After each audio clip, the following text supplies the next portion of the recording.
Hello. So inaabangan nyo ako na mag-content ano. Maraming salamat dun sa sandamakmak na tao na nag ah, nagbuyo sa akin na i-content uli ito. Ito yung reaction video na lang dun sa interview ni Ian, mga men, no. Alam ko pag iko-content ko ito, aabangan nyo na naman. Ano masasabi mo kay Attorney Sabi?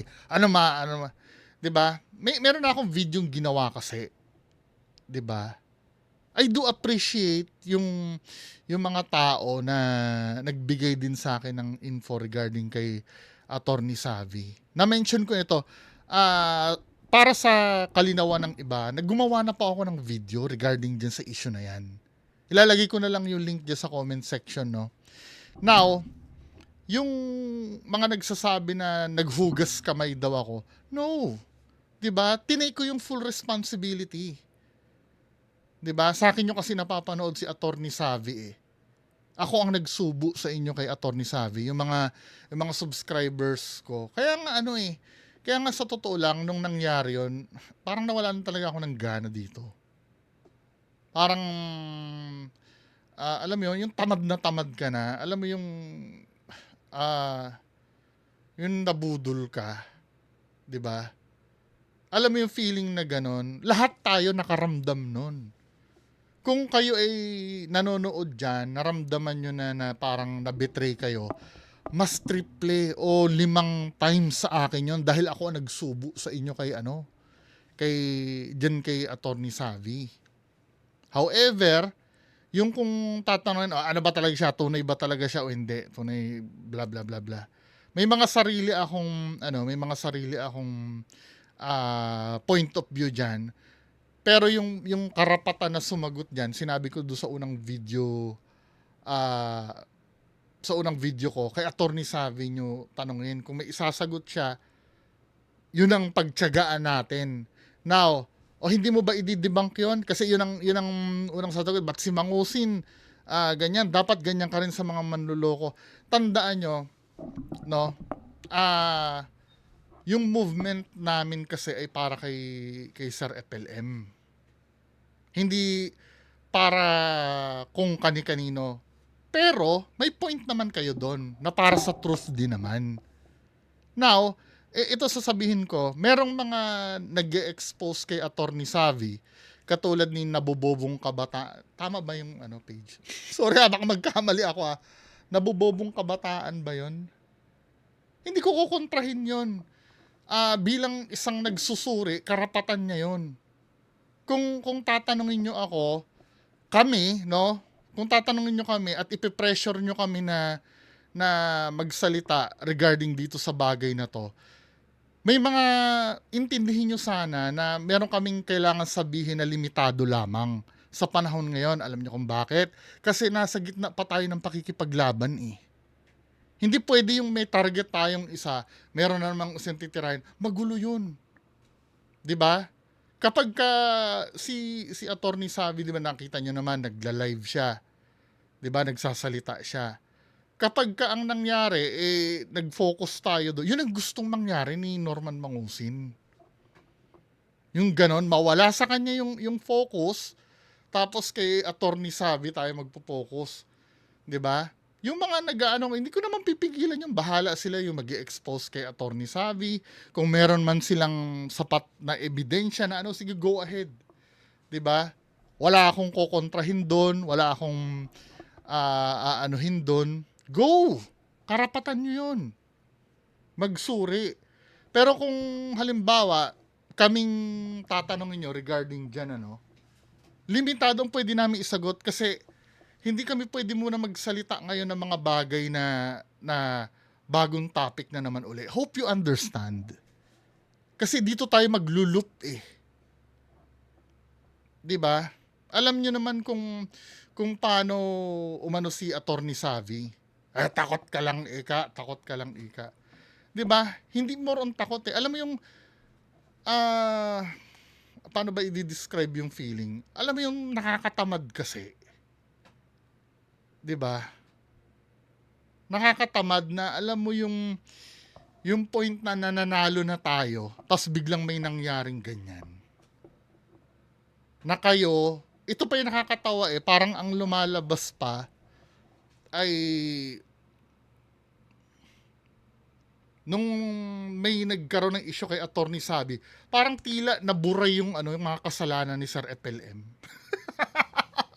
lahat ng mga lahat ng mga ah lahat ng mga na-expose kay Sir FLM parang nabaliwala lahat.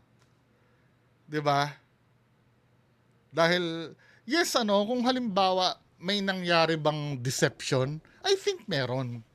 'Di ba? Obvious naman 'yun Hindi naman maikakaila 'yun Pero kung i-expect nyo na yung sila Food Genius, lalo na sila Food Genius at sila Sir MG, isi-ceasefire muna si Mangusin para tutukan itong kay Attorney Savvy, I don't think na hindi wise yun. Or ipagsasabay sila. Ako para sa akin hindi wise yun.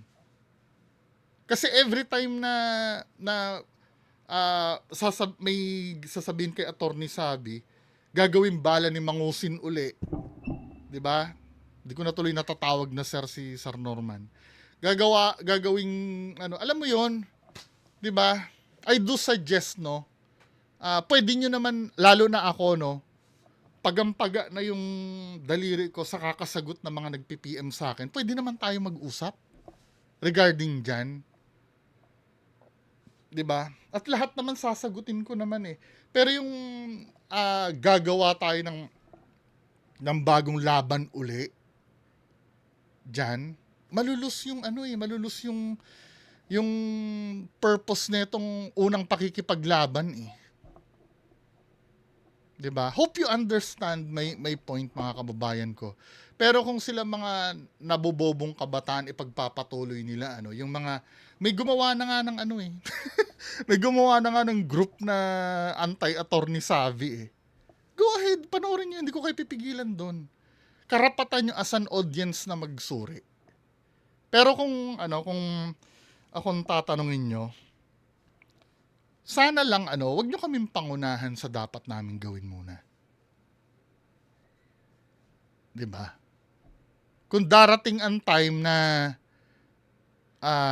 medyo nakaluwag-luwag medyo umayos-ayos itong kay Sir Norman Mangusin. Sige, open tayo ng panibagong topic. Imbestigahan naman natin yung iba.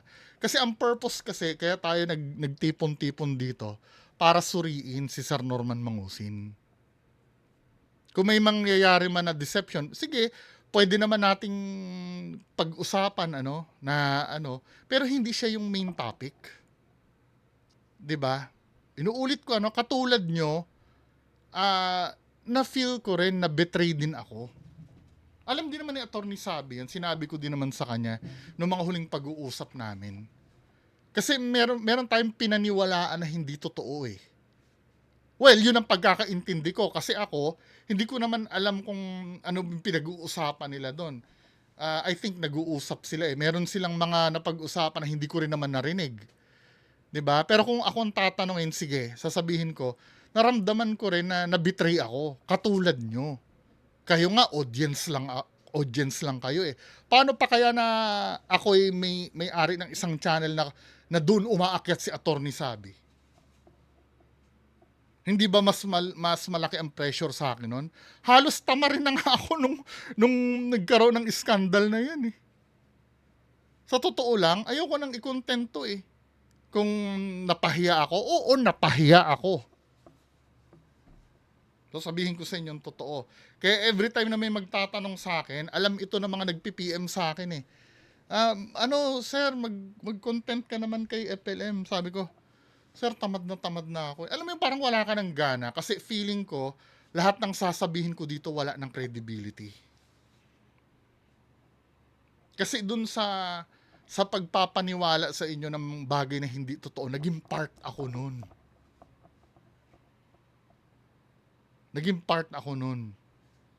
Yun ang guilt na dinadala ko. Kaya nga wala akong mukhang ihaharap sa inyo Kaya nung nalaman ko yung scandal na yun, gumawa agad ako ng video, di ba? Hindi ko rin alam ang sasabihin ko. Di ba? Kung ipagtatanggol ko si Attorney Sabi, obvious naman na may nangyaring deception eh. Kung idededma ko naman si Attorney Sabi, hahanapan nyo naman ako, ganun-ganun na lang? Parang walang nangyari? Hindi ko alam ang gagawin ko, sa totoo lang. Sana naiintindihan nyo yun. Hindi yun madali. Di ba? At kung sinabi man nung iba na nilaglag ko daw, bahala na kayo mag-isip doon. Nung sinabi ko na, doon sa unang video ko na, ang dapat may sagutin ako, patingin ko kasi, dapat kasi may sagutin si Attorney Sabi. Yun. Since may pinagsamahan naman tayo, o kahit ako na lang, wag na kayo kasi audience kayo eh. Na may pinagsamahan naman kami. 'Di ba? Bibigyan ko na siya ng kahit konting man lang. Ayoko naman maging masama, baka sabihin niya naman kasi isa ako masamang kaibigan. 'Di ba? Para wala namang masabi si Attorney Savi. Yung pagpapaliwanag na yon ay ibigay ko na sa kanya. Now, kung yung paliwanag niya ay hindi nyo tatanggapin, hindi ko naman kayo pwedeng kontrolin na, uy, tanggapin nyo yon, yung paliwanag niya, legit yun. 'Di ba? Kasi naiintindihan ko din naman kayo. Alam nga namang i-condition ko pa yung utak nyo. Hindi naman kayo mga bobo. Alam ko, yung mga nanonood sa akin, hindi naman kayo bobo eh. Kaya nga nanonood kayo sa akin, di ba? Hindi kayo mga oo nga. Kaya hindi naiintindihan ng iba, mahirap itong nasa side na to. Kasi alam ko, yung mga nanonood sa akin, mga matatalino lahat, hindi tanga-tanga. Hindi yung kahit booking na magpalusot ka lang ng konti, katulad nung sa kabila. Magpalusot lang ng konti, kakainin na agad. 'Di ba? Ang haba ng intro ko, no? Sige nga, sa susunod na video, ito na nga lang muna pag-usapan natin. Para wala na ako obligasyon sa inyo na mag-explain. Mamayang gabi na lang regarding kay Ian. Kasi yun sana ang topic ko ngayon eh. 'Di ba? Yun lang sana ang mahihiling ko sa inyo. Bigyan nyo rin kami ng room para huminga. Naiintindihan ko yan. Yung pag-seek nyo ng truth, naiintindihan ko yan. Pero yung pag-demand nyo, lalo na kay Sir MG at Food Genius, kasi sila yung yung talagang workhorse dito eh. Ako, kung ano lang naman ang ilalabas nila, yun lang ng pag-uusapan natin eh. 'Di ba? Wala namang exclusive na nakukuha sa akin. Oy, ni-report ni Food Genius, sabi ni Sir MG, mga narinig ko lang, Yung katulad ng sinabi ni Attorney Savi, nung kahapon yata nag-live siya eh. Yung sinabi niyang gano'n na, ako yung gumagawa, tapos kami ang nagko-content. Para sa akin ha, totoo yun. Kasi, siya yung nagsasabi sa amin nung ginawa niya eh. Tapos ngayon, i-vlog namin. Now, yung sa mga binlog ko na yon, dahil nga may pagdududa, dahil doon nga doon sa issue may pagdududa, hindi ko na makokontrol at hindi ko kayo masisisi na pagdudahan nyo na rin ako doon sa mga nasabi ko. Ganon kahirap ang kailangan kong pagdesisyonan ngayon. 'Di ba? Kaya napansin nyo parang naglaylo talaga ako kasi unang-unang hiyang-hiya ako sa inyo. Sa totoo lang. Nilalamon ako ng guilt ko every time na may nag-PPM sa akin. Sino-sino yung mga nag-PPM sa akin na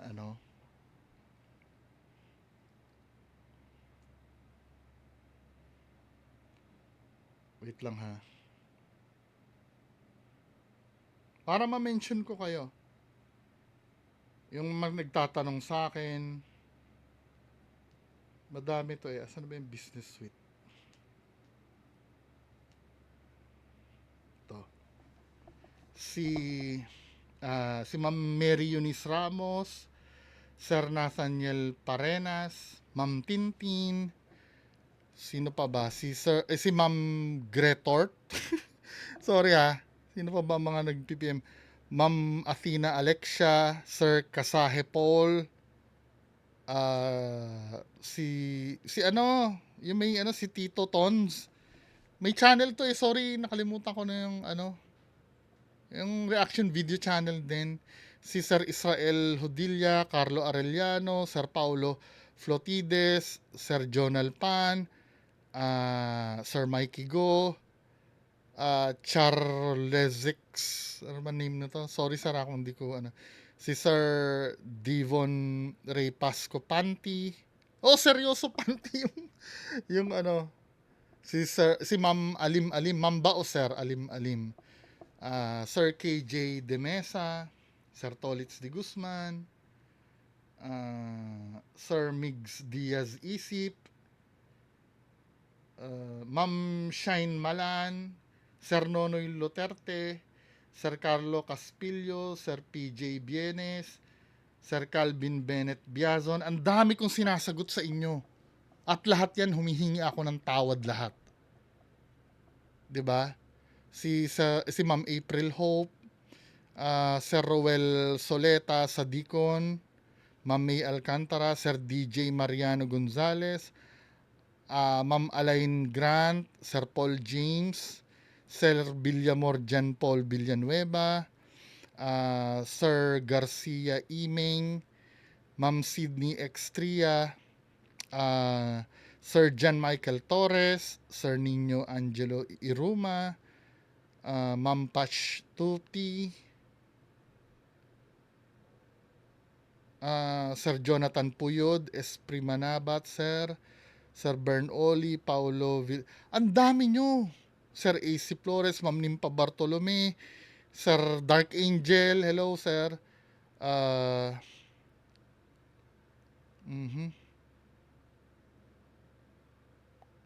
Sir Sachi Dasi, Ma'am yata, Ma'am Sachi. Sir Kel Nemis, Sir Paulo Carlo, ano, Ma'am Caitlin Valerio. Sorry ha kung marami ako. Yan lahat ng mga, hindi pa tapos yan. Ang dami pa niyan, min. Ayan o, may mga unread pa nga akong messages eh. Sa page ko eh. Na tinatanong lagi ito. Tinan mo kung anong burden meron ako. Lahat yan, inako ko lahat. Humingi lahat ako ng tawad. Ano sinasabi nyong naghuhugas kamay ako? Part ako nun. Kung na-feel nyo na parang niloko kayo, part ako nun. Hindi madali sa akin yun. Yun ang nangyari. Just imagine, nagde-debunk ako dito. Tapos, na nakalusot sa amin yun or sa akin. 'Di ba nakakahiya? Hindi ko naman sinasabi na ano yun eh. Na wala ako diyan ha, basta ako. Hindi, wala akong ginaganon. Kasalanan ko yun. Nakalusot sa akin. 'Di ba? Kung ano man yun. Now, yung kung tatanungin nyo na naman ako uli, no? Totoo ba si Attorney Sabi or ano? I think malinaw naman yung huling statement ni Attorney Savi dati yung regarding dito sa issue na to. 'Di ba? Subtle ina-admit niya na totoo yung video nung nakaraan. Now, kung ano man yung katotohanan doon ay hindi ko rin po alam. Siya rin lang talaga makakasagot nun. Pwede nating imbestiga. O ba't ninyo iniimbestigan kung totoo yun o hindi? Pwedeng gawin yun.